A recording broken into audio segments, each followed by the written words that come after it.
रोखठोक वार्तांकन, रोखठोक बातमी। आमची इच्छा नसतानाही ज्यांना अजित पवार पक्षात घेतायत त्यांना त्यांचा पश्चाताप होईल, नामदार गुलाबराव पाटील।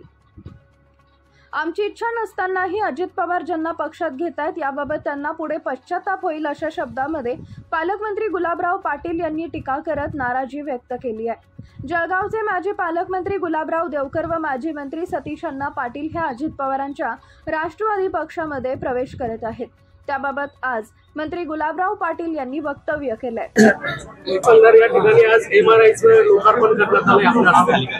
जळगाव सिव्हिल हॉस्पिटलमध्ये आज एमआरआयचं या ठिकाणी उद्घाटन करण्यात आलं आणि त्या प्रसंगी आदरणीय गिरीश भाऊ असतील किंवा खासदार महोदय आमदार राजू मामा उपस्थित आहेत। मला वाटतं जळगाव सिव्हिलमध्ये ज्या सुविधा पाहिजे आहेत त्या सगळ्या सुविधा मेडिकल कॉलेजच्या मार्फत या ठिकाणी करण्यात येत आहेत। त्याच्यामध्ये एमआरआय मशीन असेल, काही दिवसानंतर आता सिटी स्कॅन मशीन 25 दिवसामध्ये दाखल होत आहे, मिल्क बँक आहे, रिप्लेसमेंट आहे, स्टोनचं ऑपरेशन करायचं आहे।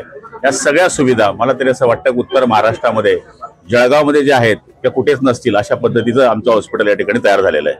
हो, गिरीश भाऊ आणि तुम्ही दोघांनी जाऊन आतमध्ये मशीनचं उद्घाटन केलेलं आहे आणि पाहणी पण केली। आता महाराष्ट्र राज्यामध्ये कोणाकोणाचे ऑपरेशन होतील असं वाटतं? गिरीश भाऊ पूर्वी या खात्याचे मंत्री होते आणि त्याच्यातले त्यांनी त्या मशिनीची माहिती घेतली की कोणत्या कंपनीचं आहे, त्यामुळे असं काही करण्याची गरज राहिलेली नाही आहे।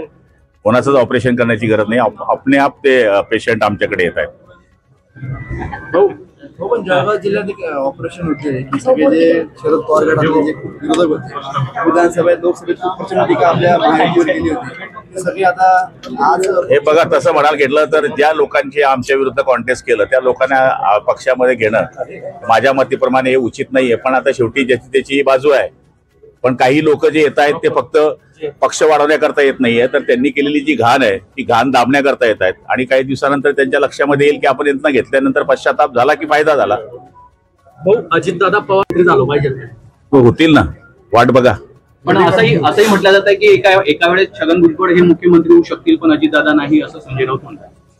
संजय राऊत काही फार मोठे शास्त्रज्ञ किंवा भविष्यकार नाहीये, त्याच्यामुळे त्यांच्या बोलण्याला काही अर्थ नाहीये।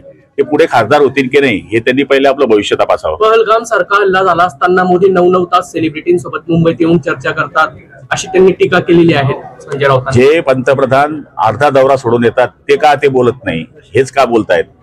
मला तरी असं वाटतं की अशा पद्धतीने एखाद्या पंतप्रधान बोलणं म्हणजे सूर्यावर थुंकण्यासारखं आहे। रायगडचा पालकमंत्री पद गावगुंडांच्या हाती देऊ नये असंही म्हणतायत ते कोण ठरवणार आहे कोण गुंड आणि कोण संत?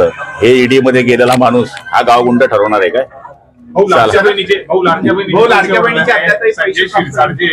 आता 2 दिवसामध्ये पैसे येतील, आता इकडे येणार।